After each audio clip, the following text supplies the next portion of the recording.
Good morning, students. So in the last class we discussed about the electric flux and how to calculate electric flux when it is uniform and when it is non-uniform. And in non-uniform we discussed about when it is only varying with the magnitude and when it is varying both magnitude and direction, how to calculate the flux.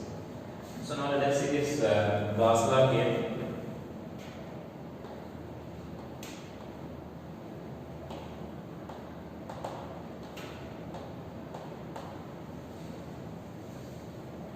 So this Gauss law is actually, we can say, it is one of the basic equation in the total electromagnetic equations, and it is derived from the Coulomb's law. That means we can derive the Gauss law from the Coulomb's law, and we can derive the Coulomb's law from the Gauss law. Both are interlinked only, and it is we can say that this Gauss law can be derived from the Coulomb's law, and the Coulomb's law can be derived from this Gauss law here. Now here this Gauss law statement is nothing but if suppose if you are taking any closed surface here by enclosing some charges like Q1, Q2 and say Q3, and here it is some Q4. Now the net flux passing through this net electric flux passing through the Gaussian surface is simply calculated from this Gauss law here. So the net flux passing through this Gaussian surface, that we can write as integral of V bar dot ds bar or dA bar we can write. So this value is nothing but, in the previous class we discussed about electric flux. Now this is nothing but we call electric flux, right? Integral of V bar dot dA bar, or we can write it as ds bar. The ds bar is area or dA bar is area. And this actually this integration we call it as surface integration. We integrate over the given surface. So this value is equal to 1 by epsilon naught times the Q in. Q in the sense charge enclosed by the given surface, or charge present inside the given surface. So that is nothing but our Gauss law here. So mathematically we can express the Gauss law like this. So simply it states that the net flux passing through the any Gaussian surface is equal to 1 by epsilon naught times the charge enclosed by the Gaussian surface. So that is right statement there, statement of this Gauss law. The net electric flux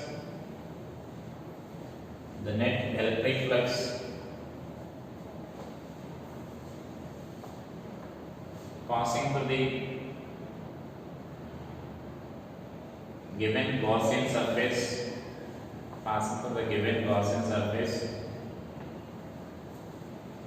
is equals to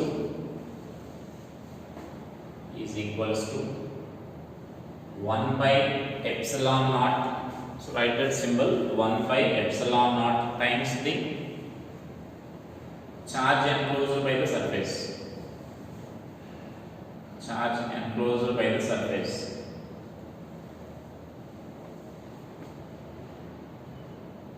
Mathematically it can be expressed as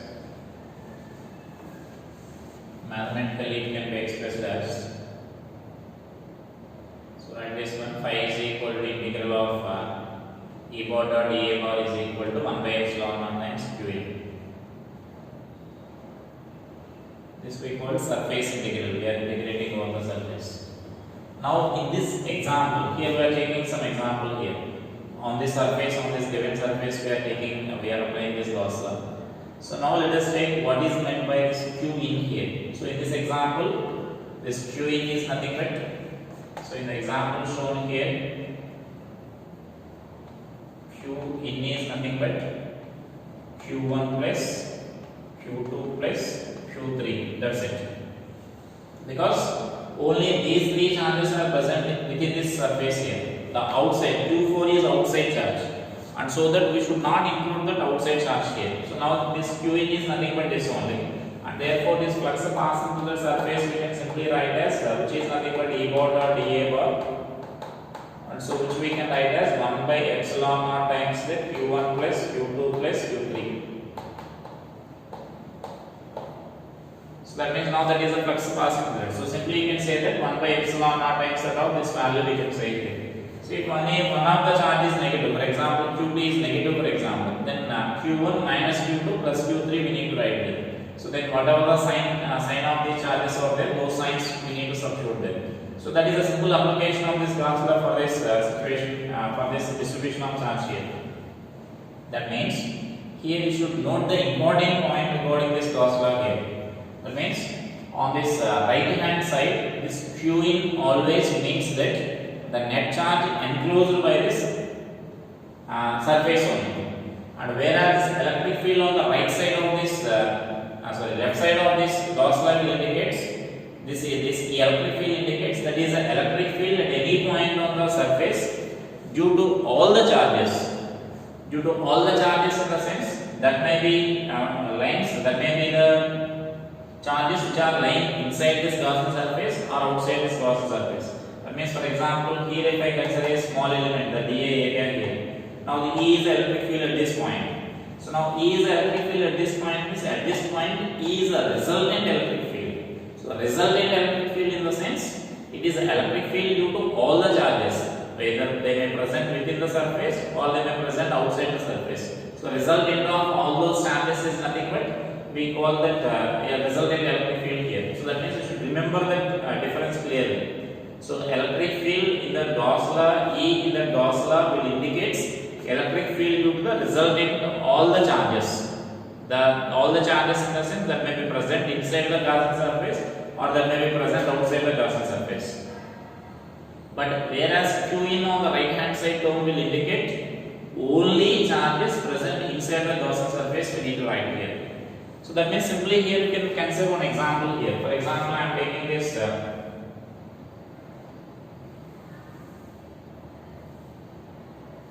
hemisphere, for example, I am taking here hemispherical closed surface. The bottom is also closed, I am taking here. Now a point charge is placed like this. Now a point charge is placed here. So that means now the charge is outside this. Now when the charge is outside this, suppose if I ask what is the net flux passing through that surface, that is a hemispherical surface, bottom is also closed there. So now here let us check here, if any line is entering here, that line must pass this, that means that line is coming out of the surface also. You may consider any line here.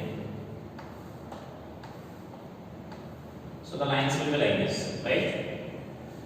And so now here, this when the charge is outside the closed surface, the net flux passing through that closed surface due to the charge will be 0. That is why we are not including the charge here, right? So that means there will be some lines of force passing from this Q4, but whatever the lines entering the surface, the same number of lines leave the surface, and so that net flux due to that outside charges will be 0 for a closed surface. Is it clear? Whatever the lines here, any line entering the surface, they also leave this closed surface here, and so that if I calculate the net flux due to this charge passing through the given closed hemispherical surface, then it will be 0, because entering flux will be negative and the leaving flux will be positive. If you sum up, if you add up both of them, then you will get that 0. So that is the reason why we are including this, why we are excluding this Q4 from this total charge here. Got it? And here only in this example only should note one more point. If the surface is open surface, then I discussed about a closed surface, the bottom is also closed. If the bottom is not closed, right? If the bottom is not closed, only this hemispherical surface, open hemispherical surface if I consider here. So then if the surface is open surface, the net flux pass, there may be some flux passing through the charge outside the surface also, right? Because when the bottom is not there, that means for this, if I consider this bottom of this hemisphere is not there, then you can't count these lines as leaving the surface, right? Only they are entering here. Suppose if I consider, for example, this line, about this line I am talking here. Here it is entering here. When this bottom is open, then you can't say that where it is leaving, right? And so that means here just entering the surface here, but you can't say that here it is leaving from the bottom, because now the bottom is open, so we can't say where it is leaving. And so that means now for this line only entering is there, entering flux will be there, and you can't calculate the leaving flux. Such as a lot of lines will be there in that case. I'm talking about only one line. For example, this line or this line, if I consider here for all these lines which are coming from the base. So now for those lines, we can't define the flux leaving the surface. Only for these lines, for example, if I consider here. So this line is entering the curved surface and this line is leaving the curved surface itself. So that means when the bottom of this hemisphere is open, hemispherical surface is open, then what we can conclude is the number of lines entering the surface will be greater than the number of lines leaving the surface. Leaving the surface means the lines which are leaving from the bottom, you can't define them as leaving the surface because bottom is open, you can't define that. Only the lines which are passing, entering and passing through the curved surface itself, like this. For these lines you can define they are entering here and they are leaving here, right? And so that so more lines are entering here, that means all the lines which are traveling in this direction will enter the hemispherical surface, but few lines will leave the surface. Only these lines which are traveling like this, which are entering and traveling, which are entering and leaving the curved surface, only we can say those are leaving here. And so if it is open, then the flux passing through the charge is not equal to 0. If the bottom is closed, then flux passing through the hemispherical surface is 0. So here Gauss law means we discuss about only closed surface only, right? And so always we discuss about the closed surface only for the Gauss law, to apply this Gauss law.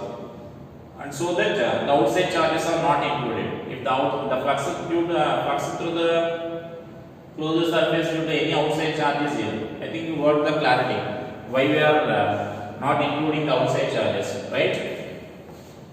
So this point is also important only, open and closed. So that is also important only. Sometimes they will ask the theoretical question. If it is closed, then flux will be 0, and if it is not closed, then flux is not equal to 0. Some finite flux will be there. And now regarding this Gauss law, some important points we need to discuss here. So let us write those some points there. So you may mention this first point as this one, about this what we discussed till now. So write that as the first point.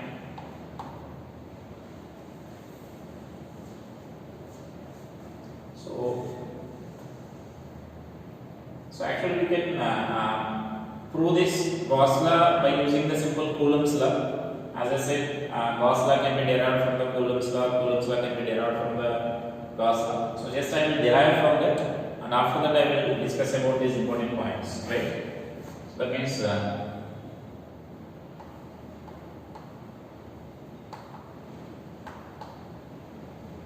Gauss law from Coulomb's law.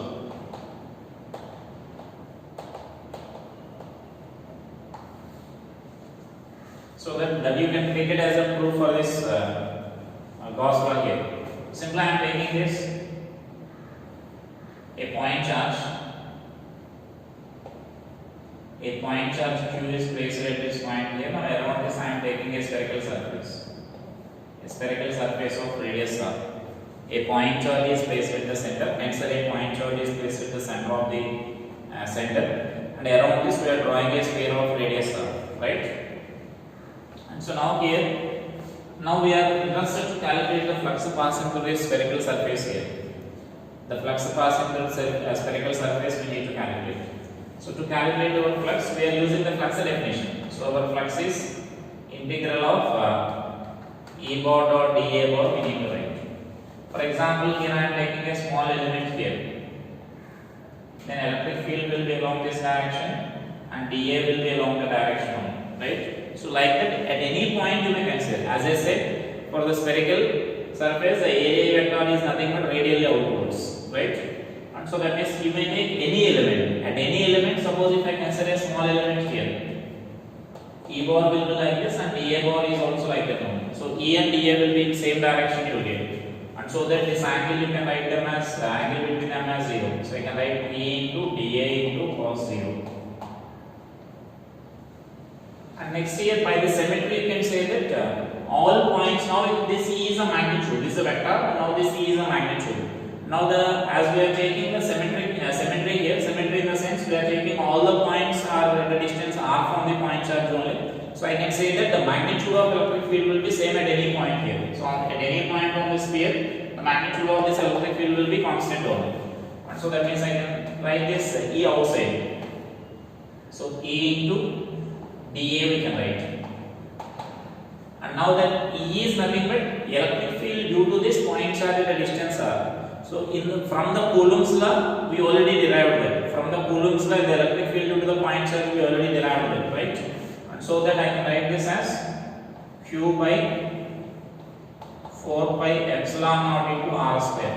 This is the electric field which is derived from the Coulomb's law into dA. The dA integral of dA is nothing but that gives the total surface area of that sphere, so which is nothing but 4 pi r square. The total area integral of dA value. And so then 4 pi r square and 4 pi r square will be cancelled. So that this is nothing but 1 by epsilon naught times the charge Q. Now that Q is nothing but charge enclosure here, right? So that is nothing but our Gauss law. The flux passing through the surface is equal to 1 by epsilon naught times the charge enclosure. So here the charge enclosure is nothing but Q only.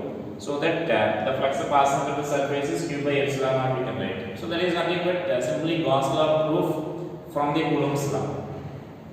Got it? Similarly, you can do the reverse calculation also. You can do the reverse calculation also. That means you can find the, by knowing the flux here, we can calculate the field value, and that field means from that you may consider that force also you may write here, and you can do that exactly the reverse calculation. If you are doing exactly reverse calculation, then we call that as Coulomb's law from the Gauss law. So that means we can derive the Coulomb's law from the Gauss law, or Gauss law can be derived from the Coulomb's law. Both are inverse only. And so now here, so that is you can treat that as a proof, or you can treat that as a proof for the Coulomb's law, Gauss law from the Coulomb's law. And so now let us write some important points regarding this. You may mention this as, I think it is better to write like proof of Gauss law from Coulomb's law. And so now let us write some important points regarding this. So mention that as important points regarding the Gauss law. So write those important points. So first one,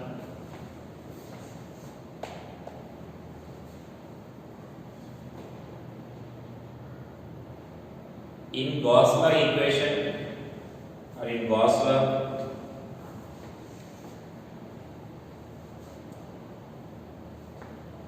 the charge on RHS side, that means right hand side, the charge on the right hand side is the net charge enclosed by the surface, is a net charge within the surface,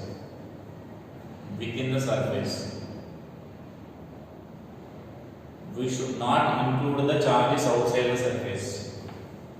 We should not include the charges outside the surface.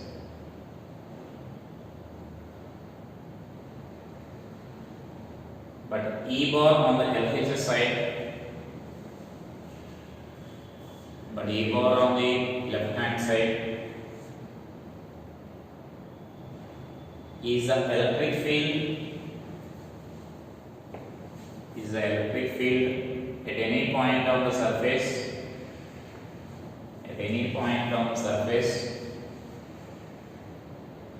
due to all the charges,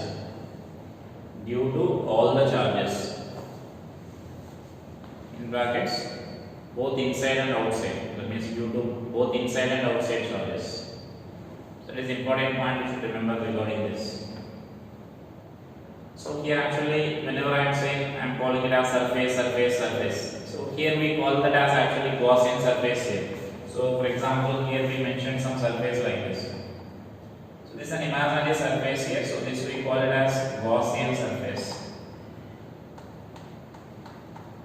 So now from now onwards I call that as a Gaussian surface. So next write that. So that means next points regarding this. So whenever you are applying Gauss law, so first you need to take some Gaussian surface here. That is our choice. Imaginary surface we need to consider here. First we need to assume some imaginary surface. Like in that case we consider a spherical surface, right? Now that spherical surface is nothing but our Gaussian surface. So that means we need to assume some surface around the given charge distribution. So that imaginary surface is not, this is an imaginary one. This surface is imaginary one.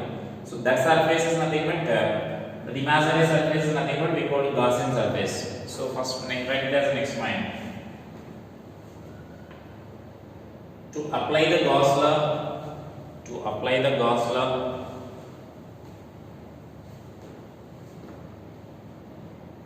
first we need to assume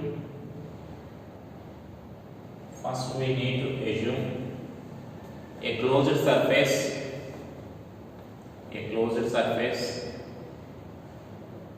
around the given charge distribution.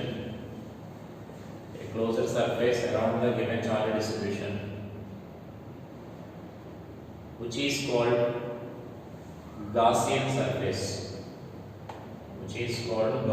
surface. So just name this as Gaussian surface. Rather name that as Gaussian surface, known as Gaussian, which is called Gaussian surface, which is known as Gaussian surface.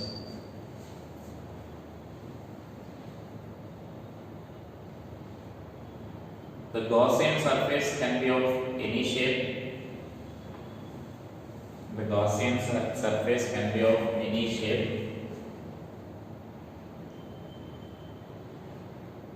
But the only restriction is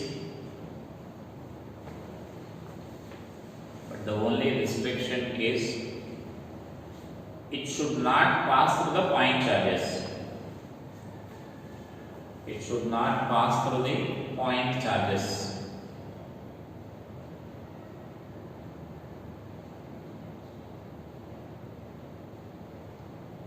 Only point charges, or you may continue that it should not pass through the point charges, but it can pass through the continuous charge distribution.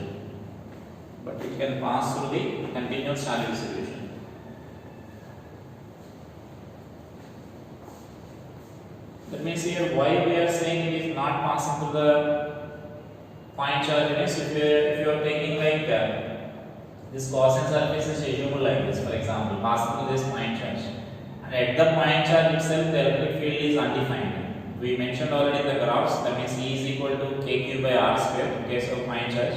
When r value is 0, at the point charge itself you are taking, then E value tends to infinity, and so that we can't calculate this flux passing through the surface here. And so that this Gaussian surface should not pass through the point charges.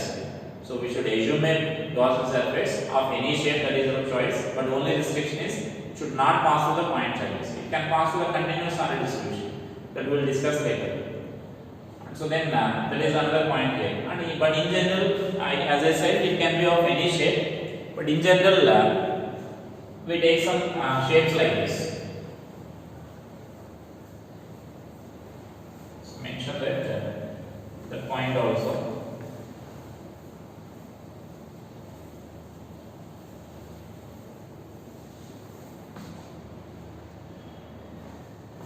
In general, we consider Gaussian surface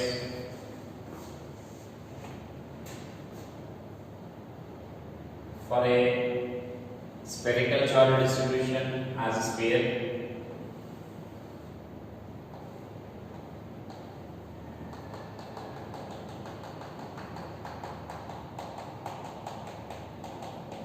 That means if you are taking a shell like this, then for this we consider a Gaussian surface like this. Now this will be the Gaussian surface. Where you are calculating, through which we are calculating the flux, or where we are calculating the electric field, that is your choice. That R may lies inside or outside, or it may coincide with the surface. Just I am drawing the Gaussian surface here. So then the Gaussian surface will be like this. And if I consider a line of charge like this will be infinite line of charge. So then our Gaussian surface we consider like this.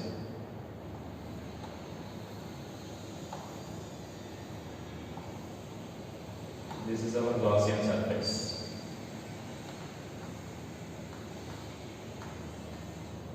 Right? And similarly, if I consider like a plane of charge, infinite plane for example,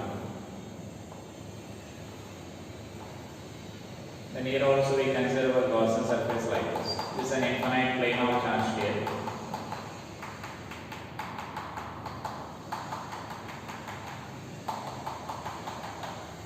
So this is an infinite plane of charge. Then our Gaussian surface you may consider like this.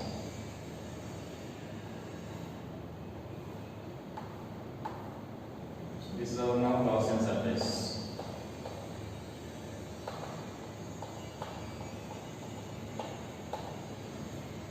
This is infinite line of wire and that is also infinite plane. For infinite plane and infinite line of charge, you may consider the Gaussian surface. That means the dimensions of the Gaussian surface will depend on our requirement.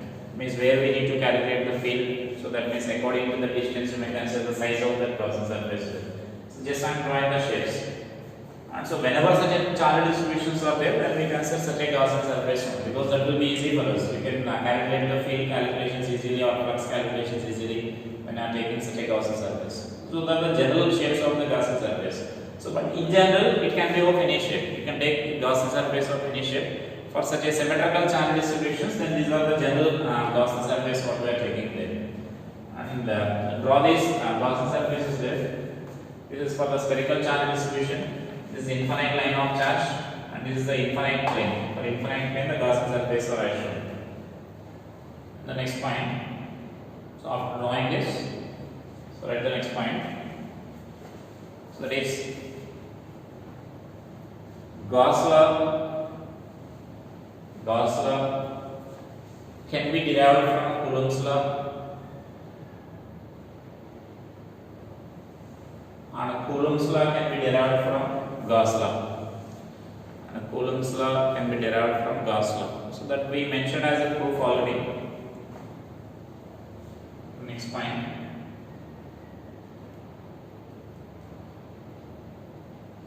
This point is also important. The point which I am going to tell now. Gauss law can be applicable. Gauss law can be applicable for any charge distribution. Gauss law can be applicable for any charge distribution. But it is easy to apply. It is easy to apply for symmetrical charge distribution. For symmetrical charge distribution. So this point is important. I am repeating it again. Gauss law can be applied for any charge distribution. That means whether you are taking symmetrical or unsymmetrical or point charge or a continuous charge distribution, or it is a plane or a sphere or one dimensional, two dimensional or three dimensional. For any charge, any type of charge distribution, this Gauss law is valid. We can apply the Gauss law. But the calculations will be easy if you are taking a symmetrical in the sense either like this or such an infinite plane, an infinite line of charge or such an infinite plane. If you are taking for example here a finite line of charge, then calculation of the Gauss law will be very lengthy calculations will be there. And similarly if you are taking a finite plane of charge, then that calculations are also very lengthy. But if you are taking it as infinite, then field will be symmetrical.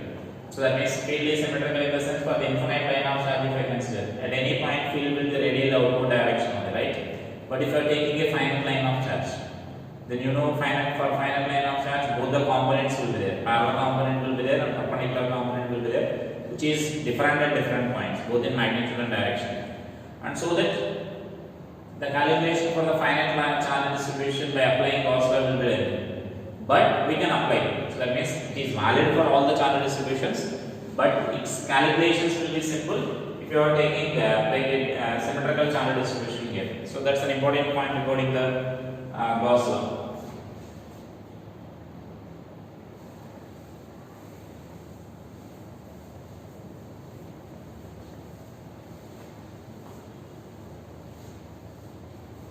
So here another important conclusion will be there from this regarding this Gauss law here. That means here suppose if I consider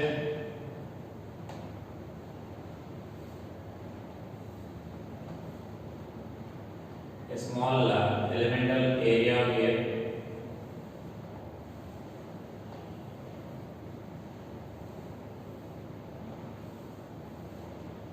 suppose this is A1, A2 and A3, right? Here, for example, some flux will be there, that means a point charge Q is placed here. Now, my question is, so flux passing through the which surface will be larger? Means either flux passing through A1 is larger, flux passing through A2 is larger, or flux passing through A3 is larger. I am taking flux passing through this A1 is 5, this is 5, this is 5. Flux passing through which of those surfaces will be larger? So you can easily answer that. The flux passing through that, any of those surfaces will be same, which is exactly same as that of this is a point charge is placed here, right? I am assuming one is of radius R1, another Gaussian surface of radius R2. And in this case, if I ask whether the flux through the first Gaussian surface is larger or second Gaussian surface is larger, this is phi 1 and phi 2. Which is larger here? So in this case, as Gauss is completed for us, you can say what is the flux passing through this surface? You can write it as 1 by epsilon naught times the charge enclosure. Here the charge enclosure is nothing but Q, right? And so then Q by epsilon naught we can say. Now if I ask the flux passing through this surface, another Gaussian surface we are assuming here. Now what is the flux passing through this Gaussian surface? So that is also the further Gaussian surface also what is the charge present inside this Q1. And so that the flux passing through that is Q by epsilon naught 1. That means whatever the size of this Gaussian surface, if the charge enclosed by the Gaussian surface is remaining same, then the flux passing through the surface will be same. It is independent of the size of the Gaussian surface. Whether it may be the means of radius R1 or radius R2. So the flux passing through them will be same only. And similarly here also. And simply you can consider that whatever the lines coming from this R1 sphere of radius R1, those lines comes out of this sphere of radius R2. So whatever the lines here, so these lines, the lines coming out of this R1 sphere also comes out of this R2 sphere. So that means those lines will also comes out of this R2 here. And so that we can say whatever the flux coming out of this R1, that same flux will comes out of this sphere of radius R2 also. Similarly here, so whatever the lines of force passing through this A1, that same number of lines of force will pass through A2. Same number of lines of force will pass through the A3 also. That means phi 1 is equal to phi 2 is equal to phi 3. And so here also we can write this as phi 1 is equal to phi 2. This is an important conclusion here. That means the flux passing through the Gaussian surface does not depend on the size of the Gaussian surface, right? And moreover, we can also conclude that it does not depend on the position of the charge also within the Gaussian surface. Suppose in this first example, if I consider initially I consider this charge is placed at the center, right? Now I am not placing at the center, I am placing somewhere here.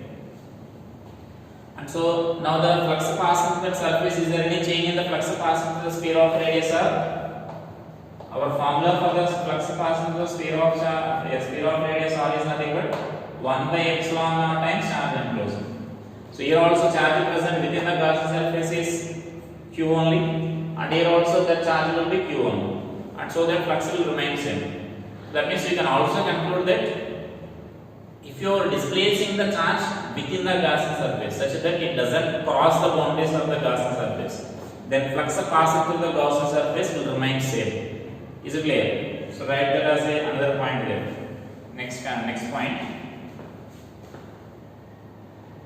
The flux passing through the Gaussian surface. The flux passing through the Gaussian surface does not depends on size of the Gaussian surface. Size of the Gaussian surface, provided same charge is enclosed. Provided same charge is enclosed. So provided same charge is enclosed is in the sense, if suppose another charge is placed like this, here let it be Q1 and Q2. Now can we say flux passing through Q1 and Q3? That means flux passing through these two spheres is same, phi 1 and phi 2 are same. So definitely they are same. necessarily. Definitely they are different because flux passing through this inner sphere is q1 by epsilon naught only, but whereas flux passing through the outer sphere will be q1 plus q2 by epsilon naught. So that means totally it is different here. So that we are concluding that when the charge remains them is same, then automatically the flux through the surfaces will be remains same, right? Actually, this point is the consequence of Coulomb's inverse sphere law. This point is, that is also important here. If the Coulomb's inverse sphere law is valid, then the flux will be independent of this, independent of the size of the Gaussian surface here. If it, for example, if it is directly, that means that Coulomb's law, in Coulomb's law, the electric field or the force is inversely proportional to, for example, instead of r square, if I consider r cube, then you will get the different calculation here. Then flux will also be different here. Even though charge remains constant, the flux calculations will be different. You may calculate that. So simply I am taking like integral of e into d phi. Suppose I am taking here, that means dA cos 0. For example, I am calculating flux through this.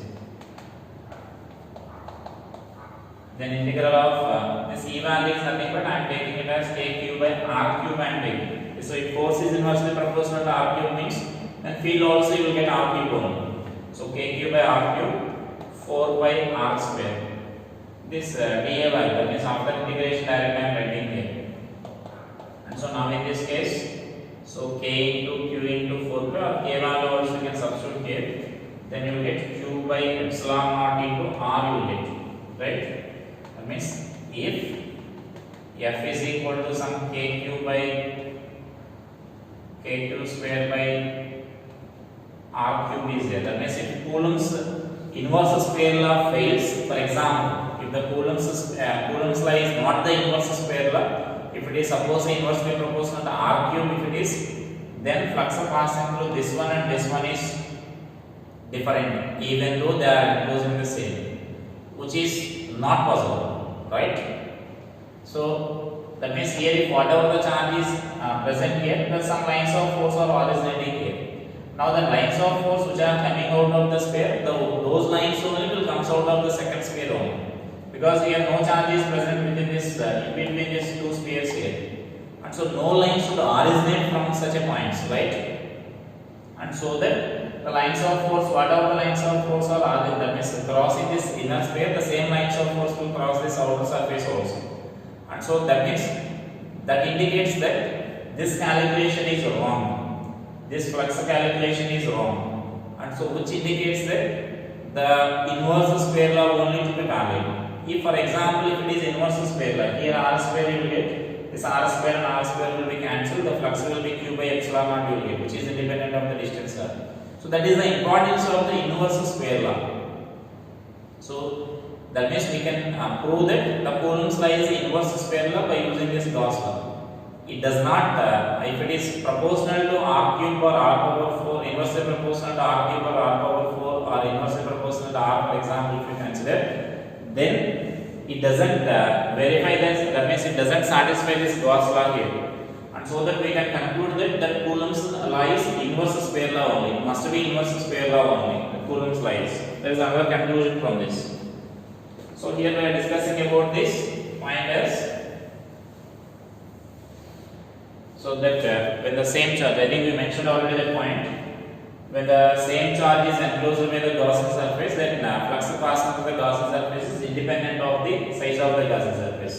Next point, if we displace the charge slightly, within the Gaussian surface,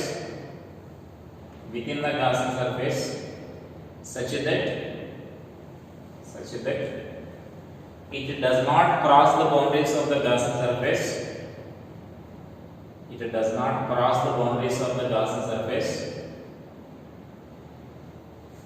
Then flux passing through the Gaussian surface remains same. Remains the same.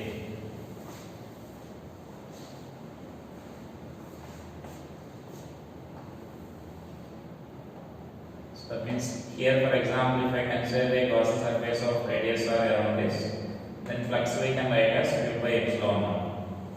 Next, suppose it is displaced to here instead of this center, I am placing the charge here, right? So then even then flux in this case also q by epsilon naught. We are displacing from here to here. The charge is displaced like this. So even then the flux will be same only. So we may draw this example also. So at any point, whenever you are placing the charge at any point inside, then the charge will be the flux passing through it. The Gaussian surface will be q by epsilon naught only. The only condition, it should not cross the boundaries. If it is crossing the boundaries, then automatically flux will become 0. So that's another important point regarding this flux calculations here. So that is a way of applying the Gauss law. So that means to apply the Gauss law, first we need to consider a Gaussian surface. And actually, what actually this Gauss law gives us means, we can, whenever it is flux is required, we can calculate the flux more easily with the help of this Gauss law. And with the help of this Gauss law, we can derive the electric field expressions. So we derived the electric field expressions already due to this sphere or due to this line of charge or due to this infinite line. So now those calculations we can do more easily. That means without any integration or without any such a lengthy calculations, we can derive those expressions more easily with the help of this Gauss law here. So I will explain those derivations, and before that let us see some flux calculating problems based on this.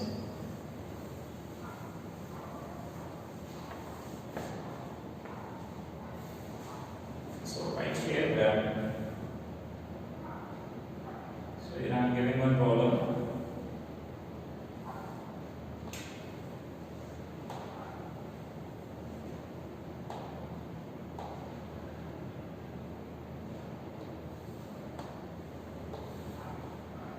So mention that a closed hemispherical surface of radius r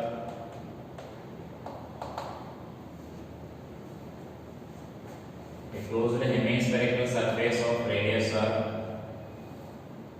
is placed in uniform electric field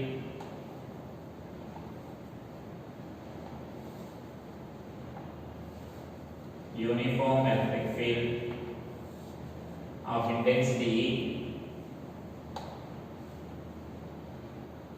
as shown in the following two cases.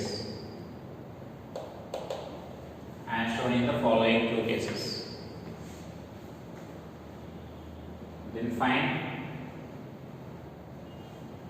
the electric flux passing through the curved surface.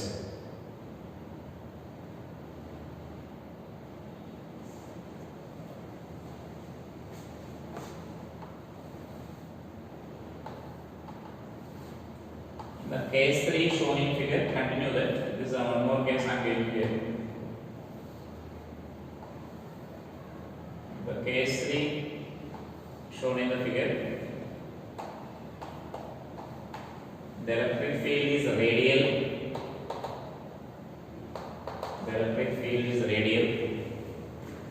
Such that its magnitude at any point on the hemispherical surface is E.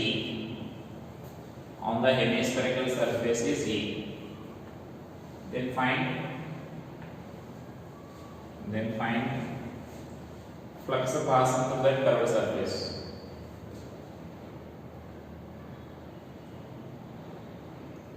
Means in the first two cases, these are like uniform field, and that one is a radial field. So let us see in the first two cases. So here there is no information. Whenever the flux calculations are there for us, so first you should check about this. What is the charge enclosed by the surface? So here there is no charge information here, which indicates that there is no charge enclosed by the surface. So that means no charge is present in those within the spheres here. So only this field is given for us. And so now here I can write this. From that we can conclude that net flux passing through the surface must be 0. So that means here no charge is enclosed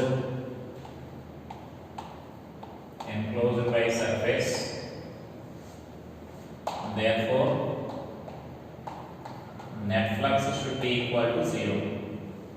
So that means here that net flux is nothing but I can write this as flux through the plane surface plus flux through the curved surface.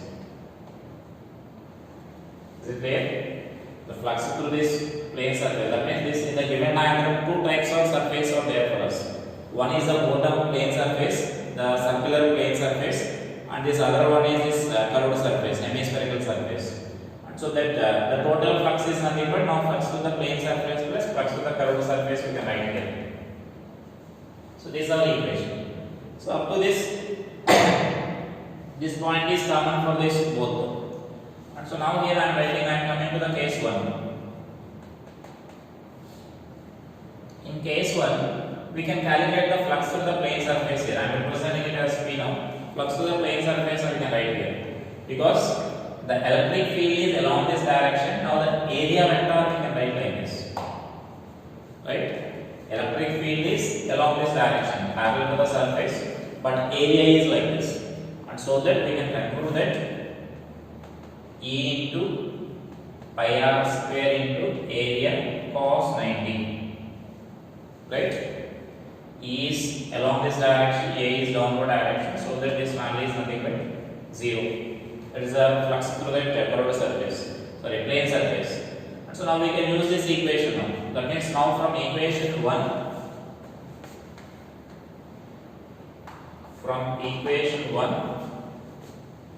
we can conclude that flux through the curved surface plus flux through the plane surface is 0. That is equal to 0.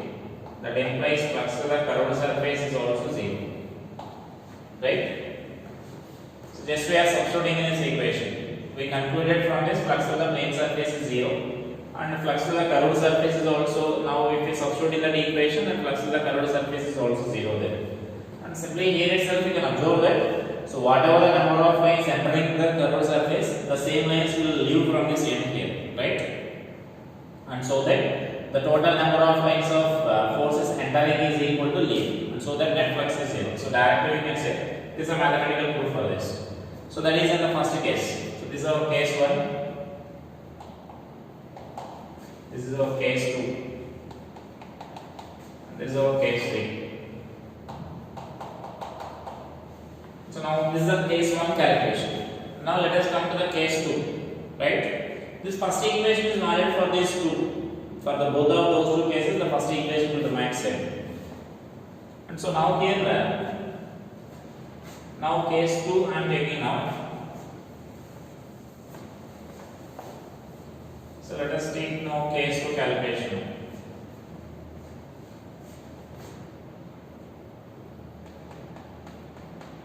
Again same. With the known information or with the given information, we can calculate the flux of the plane surfaces in both the cases.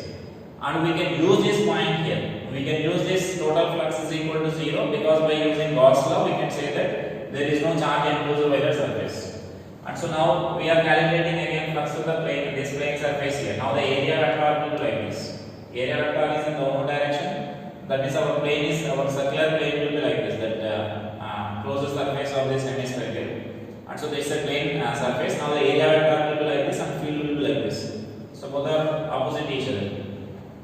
So I am writing the flux of the plane surface as E into pi r square into cos 180 we can write. And therefore it is flux of the plane surface is minus E into pi r square. Right? So now we can substitute again in this equation 1. So from equation 1 I can write this as flux of the curved surface minus pi r square into E. This is equal to 0. Just curved surface value and plane surface value I am substituting here so that we can calculate the curved surface value. So flux of the curved surface is equal to E into pi r square we can write. So now in this some flux will be there. So that again you can observe that we are getting the equal and opposite. That means opposite sign. Flux of the plane surface and flux of the curved surface, which you can conclude just by seeing the diagram also. So whatever the number of lines are entering from the base of this hemisphere, that should come out of the curved surface only, right? And so that those two are equal and opposite. So that is in the second case. Now let us come to the third case now. So that's the radial field is given for us.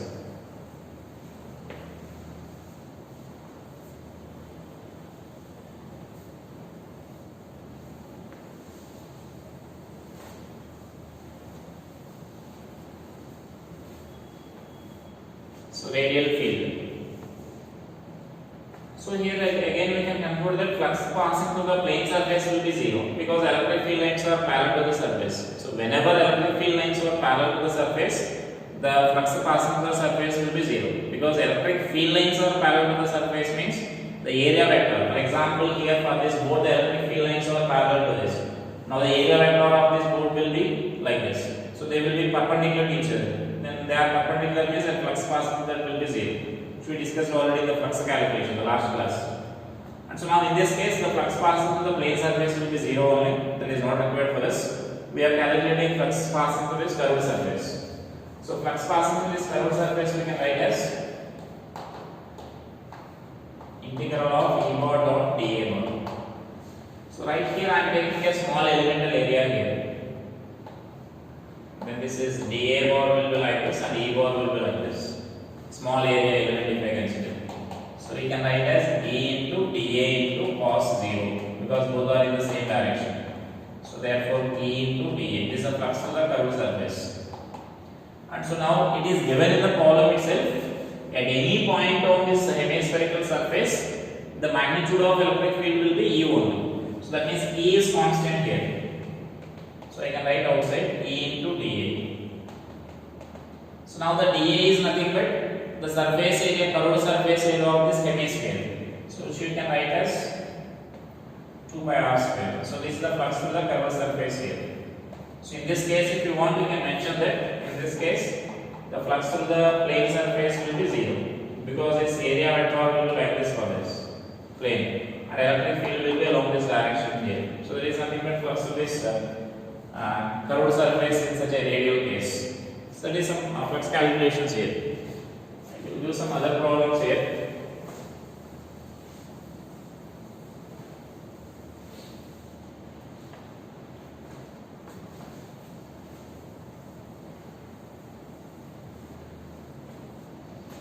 So just write a common question. Find the calculate the flux in the following cases.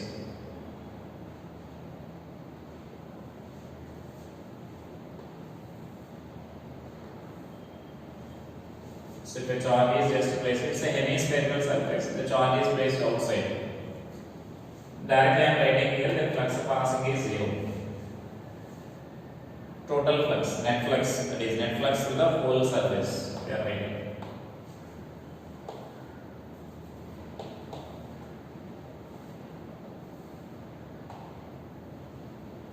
Next here a charge is present, for example inside.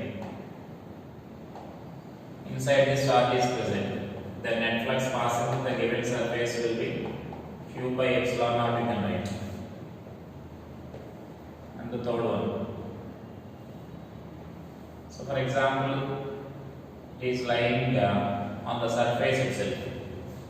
So just I am drawing it as a hemispherical surface. It is true for any surface. For any surface, if charge is inside, Q by epsilon naught. For any surface, if charge is outside, then 0 you will get. And for any surface, charge is present on the surface itself. So when the charge is present on the surface itself, then we can assume like this.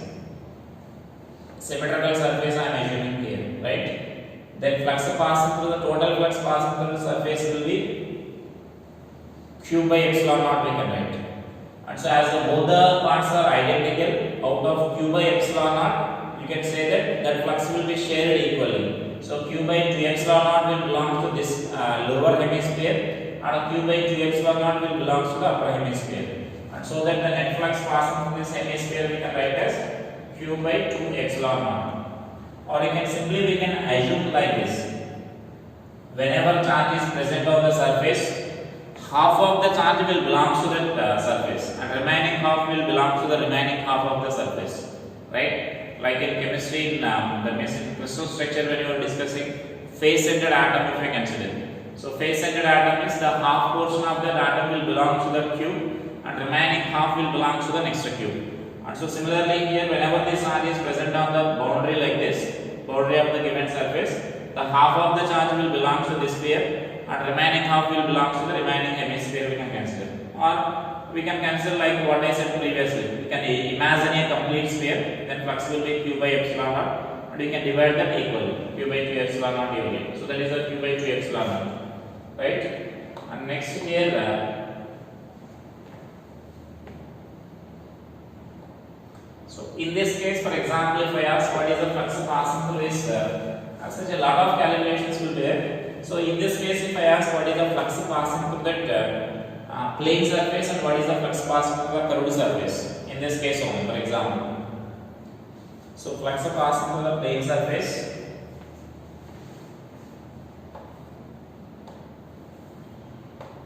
the charge is present here, this is of radius r, for example, hemispherical surface, that is. So that we can write this net flux as flux passing through the plane surface plus flux passing through the curved surface. From the previous calculation, we can write this as q by epsilon naught, q epsilon naught, right? And so now here our question is, what is the value of flux passing through the plane surface and what is the value of flux passing through the curved surface? So here for the plane surface, which we can consider like this, the electric field due to this charge will be like this, right? Which is similar to the third case in the previous problem. So the third case in the previous problem is nothing but due to this charge distribution. That means if a point charge is placed at the center of the hemisphere, then you will get such a distribution here. So electric field is along this direction here, and this area vector will be like this. So flux passing through the plane surface will be 0. So here flux passing through the plane surface is 0 since the theta value is 90 degrees. Therefore, from the above equation we can conclude that flux passing through the curved surface is nothing but q by 2 epsilon naught, right? Now I am giving a small extension for this. So note this if I am dropping this. So then now I am giving a small extension for this problem.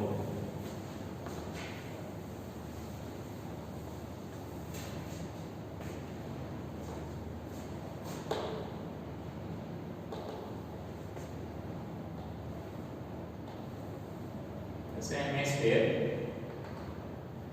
Now the charge is placed here. So this distance is we represent with the delta. This is sphere of radius r. So we represent with the symbol delta, right? And now here this delta value tends to very small.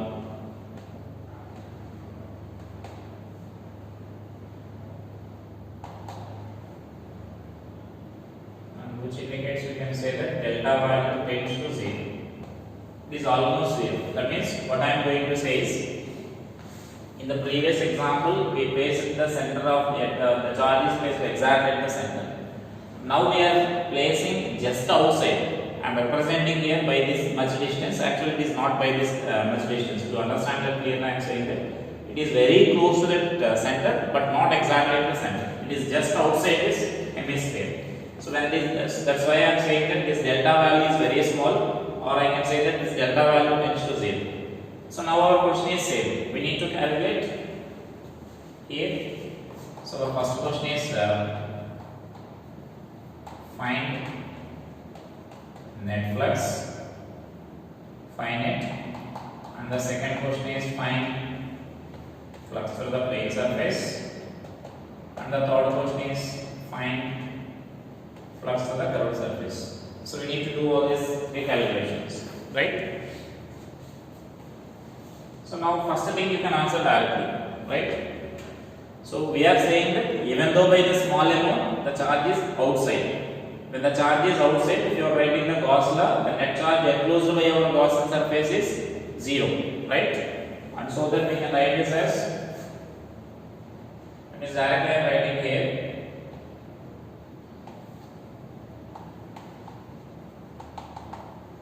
Net flux is 0 for the first problem, because here charge enclosed is 0. Charge enclosed by